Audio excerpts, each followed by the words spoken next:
Hey everybody, Yoni here from Holster Mountain Tours, live on location. Today's episode of the story is right outside your door. Is going to be a live one. I'm going to be holding the phone today. I don't have the tripod with me. Sound might be a little bit interesting too because I don't have my mic either. So I'm going to be using both my arm for a gimbal and we're going to be using my my phone's microphone for the mic today. So we'll see how the quality comes out. Anyways, I'm coming to you live from Ganei Yehoshua. Ganei Yehoshua is in the heart of Tel Aviv. The place is packed. Sometimes people are socially distancing, other times not. No judgment here. But the reason that I'm doing it from Ganei Yehoshua is because I'm on vacation with my family. Normally I'll do something close to home. Today, since home is where the family is, home is in Tel Aviv. So let's get started with the trivia question for today. Since I'm in Ganei Yehoshua, the question is, who was Ganei Yehoshua named for? Where does the name Ganei Yehoshua come from? That's today's trivia question. Ganei Yehoshua is a lovely place. It's basically Tel Aviv's answer to Central Park in New York. It was designed specifically so that there would be a nice, beautiful green area in the middle of the city, because the city planners knew that it was going to be a big, bustling city. Let me just show you my wonderful clients for today.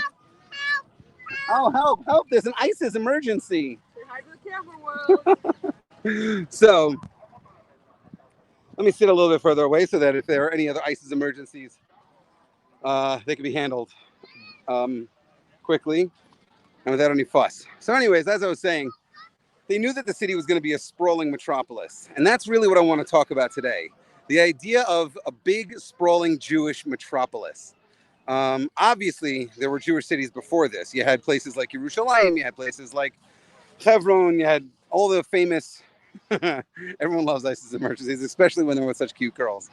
There are definitely Jewish cities in our history. But Tel Aviv is a modern Jewish city.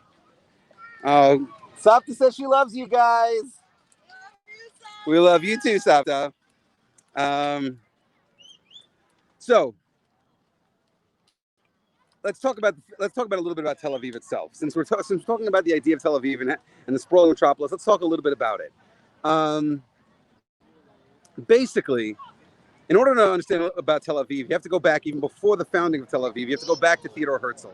And Theodor Herzl, the father of modern Zionism, he wrote a number of books. His most famous book, obviously, was a book called Der Judenstaat.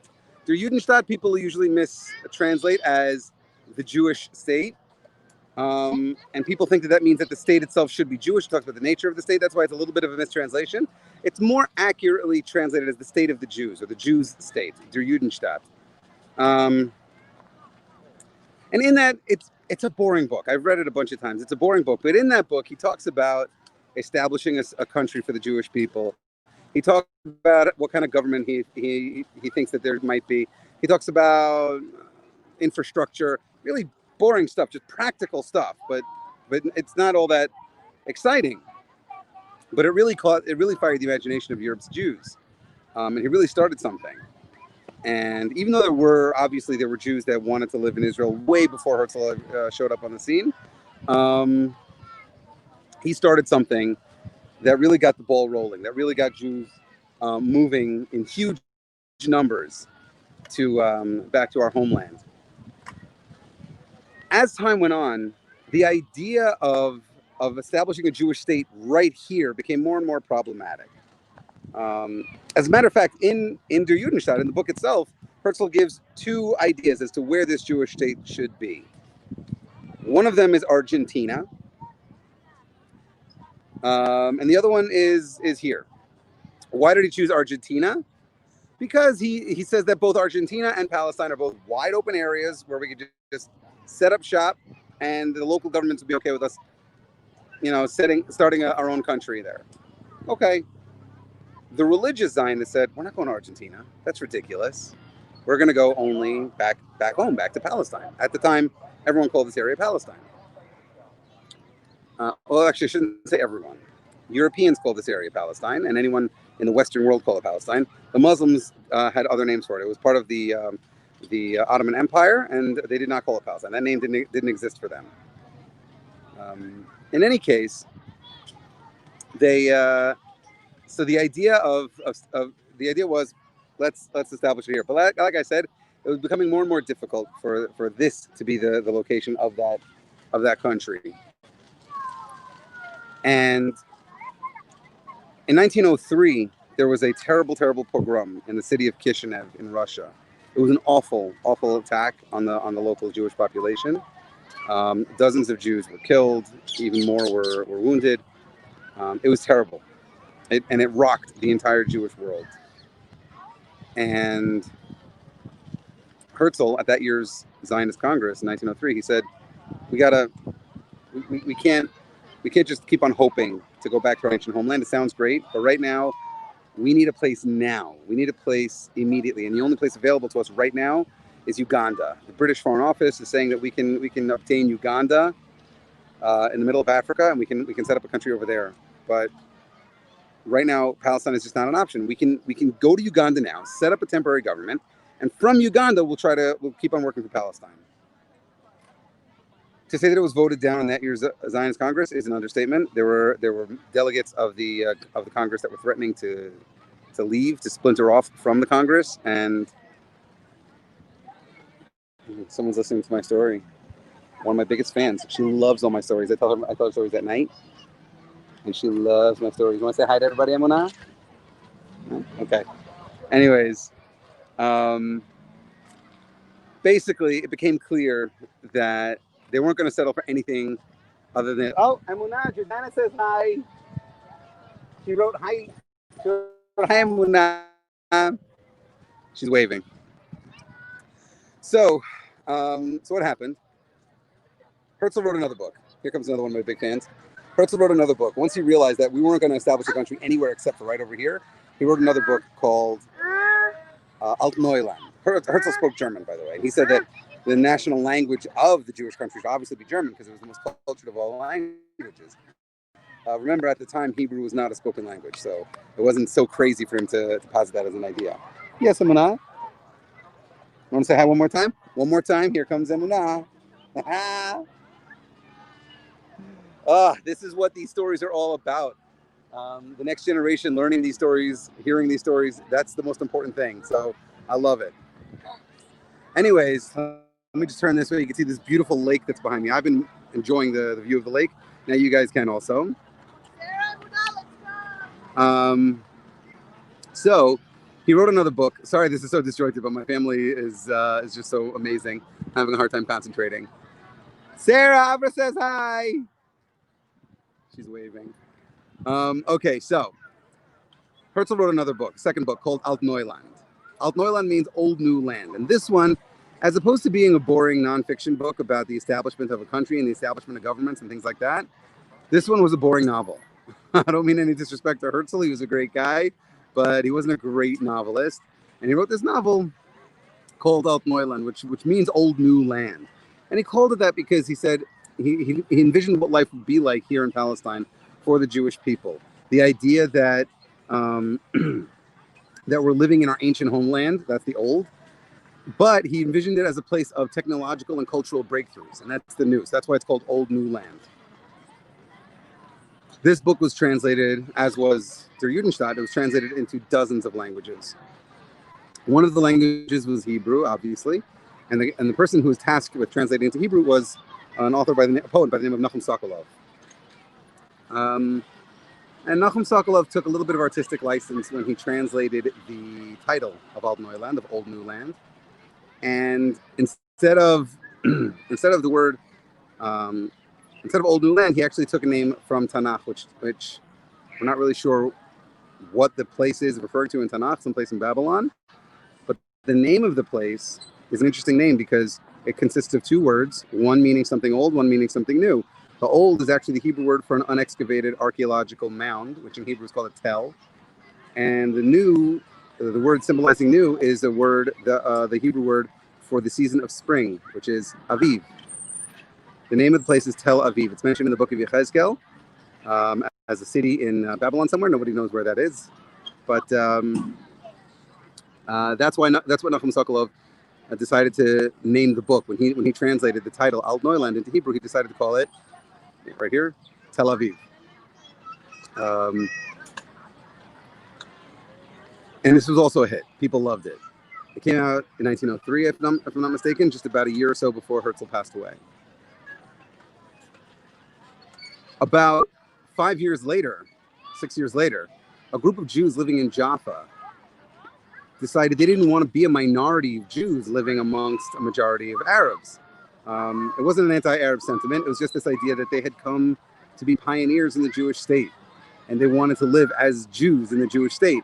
So they got permission from the Turkish government to move out of Jaffa a little bit up the beach and build a new town just up the beach. And they saw this town as the culmination of Herzl's vision in Alt Neuland. So they decided to name that town after his book, and they named the town Tel Aviv. This city was built by pioneers. This city was built by people who wanted to express themselves as Jews in a Jewish country. Not as a Jewish minority, but as a Jewish majority. Proud Jews living a proud life in their homeland, in their ancient homeland. And since then, Tel Aviv has not stopped living up to that. It has never disappointed once in respect to its founding vision.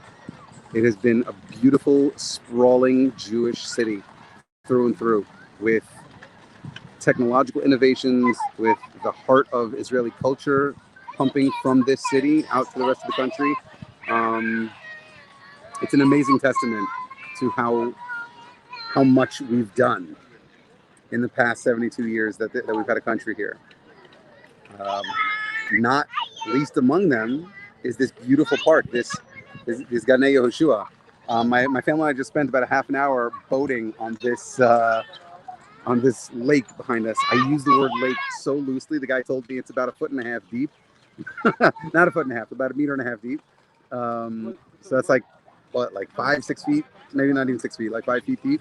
It's not very deep at all, but it's a beautiful lake. You can go boating on it. You can have paddle boats, you can have motorboats. It's very, very nice. This whole park is amazing. Just behind, I don't know where it is, but just behind the area of where I am, there's this. Oh, there it is. There's a giant hot air balloon. You can book a ticket on a giant hot air balloon. We tried doing it, but there was like a 2-hour wait, and I had to do this video, so we couldn't afford the 2-hour wait. But my daughter, Ricky, she was like, hot air balloon, I want to go on the hot air balloon. It was really the cutest thing. So we're going to have to come back here when it's not quite so busy. We're going to have to go on the hot air balloon for her sake. It's an amazing place. It's an amazing place to vacation. And you can see that from all the people behind me. All these people from all walks of life are just filling the park. Yeah, it's a hot air balloon. It's tethered to one spot, so it doesn't like fly off on its own. Anything she says is definitely the cutest thing ever. The hot air balloon is tethered to one spot, so it doesn't fly away. You can't like drive it yourself. You just go up. You can see Tel Aviv from the air, and then they bring you back down. I'm not sure exactly how long they keep up there. From what I've been watching, it seems like 10, 15 minutes or something like that. And you can rent a selfie stick or binoculars or both while you're up there, and you can see the entire city from there. So it looks like a lot of fun. And like I said, we will be coming back here to check it out at some point. It's a great place. The whole Ganei Yehoshua is just a lot of fun. You can rent bikes. You can rent golf carts. It's really great. Now this is turning into like an ad for Ganei Yehoshua. Before I get on to the rest of the story, I told you a little bit of the story of the park is fun and games now. Try taking 3 kids under age 12 to a Justin Bieber concert. Oh, by the way, Justin Bieber's not the only one who's played here. The Rolling Stones have played here. Paul McCartney's played here. Some amazing people have played concerts here in Ganei Yehoshua. So in that respect, it is very much like New York's Central Park. It's a beautiful green area in the middle of the busiest city, and it's got a venue for concerts. It's got places for picnics. It's got boating. It's amazing. Obviously, Bon Jovi was here for sure. Obviously, it has to be said that it is way, way smaller than Central Park is in New York. Um, as a as a as a former New Yorker myself, basically, and I didn't even live in the city. I lived out in the suburbs. But I always say that anyone who compares Tel Aviv to New York has never really been to New York. And I don't mean to make fun, but Tel Aviv is listen, it's smaller. It's much smaller, and it's not quite the same. But you know what? It's not as old. It's not as old of a city. Like I just said, Tel Aviv was founded in 1909. So it's like Central Park. It's Achi Chul Ba'aretz. I don't know if I'm allowed to say that. I don't know if Yerushalayim has any copyright on that phrase. I don't know if I get in trouble. Speaking of copyright infringement, I'm wearing one of my Sulam T-shirts, which is blatantly ripping off the Adidas logo. So today is the day for copyright infringement. Today's National Copyright Infringement Day. So go out and infringe on somebody else's copyright. Post your copyright infringement in the comments below, and let me know how you've infringed on some major corporation's copyright law. That would be great. Anyways, that's just a little bit of Tel Aviv. I was gonna tell the story of Independence Park, but we didn't end up at Independence Park by 6 o'clock. We ended up in Ganei Yehoshua. So nothing I can do about that. We'll just have to save that for another time. Not Independence Park, excuse me, Independence Hall. I'll have to save Independence Hall for another time. It's a great story. It's one of my favorite stories. But we'll tell that another time. For now, let me just get to the answer to the trivia question. The question is, for whom was Ganei Yehoshua and for whom was Ganei Yehoshua named? And the answer is Yehoshua. I forgot his last name. He was one of the mayors of Tel Aviv, a former mayor of Tel Aviv, in the late 60s, early 70s. The park was built, or slated to be built, during his tenure as mayor, and so they decided to honor him by naming the park after him. So that's it for Ganei Yehoshua. It's a little bit of a shorter episode this week of the stories right outside your door. But like I said, it's a little bit more ghetto. No tripod, no microphone, just a sweaty guy talking into a camera because it is so humid. I'm such a guy who lives in the mountains because I'm used to the dry heat with the cool winds cooling you off. This humidity is just killing me. But I love it. I'm loving every second of it. Thank you, Adina, Yoshua Rabinovich. Extra points for Adina because not only did she know the answer, she knew it better than I did. So extra points to Adina on the trivia question. So yeah, that's it. I hope you guys liked this episode. If you did, give me a call. What do you mean she cheated? She looked it up on Google? Well, we'll talk about that afterwards once we get behind the scenes. If you like this episode, give me a call, set up a tour. Let me take you on. By the way, last time I thought that I'd lost my mask, I didn't lose my mask. It's right here. So Harriet, if you're watching, I did not lose my mask. Thank you so much. Harriet bought me this mask. I can take you on the most Corona-friendly, the safest tour you could imagine. If you don't like all these people here in Ganei Yehoshua, I won't take you to Ganei Yehoshua. I'll take you to some place where there are much fewer people. I'll take you to places where Corona is not really a factor. I can even take you to places where you have these kinds of people running up on you. Oh, hello. 1969, 1970. Like I said, late 60s, early 70s. I got that part right. Anyways, I hope you guys enjoyed this episode of The Stories Right Outside Your Door. The balloon has landed, so you can see it's on the ground now. I guess that indicates it's time for me to go. I'll see you guys next week, 6 o'clock on Wholesome Mountain Tours for the next installment of The Stories Right Outside Your Door. Bye.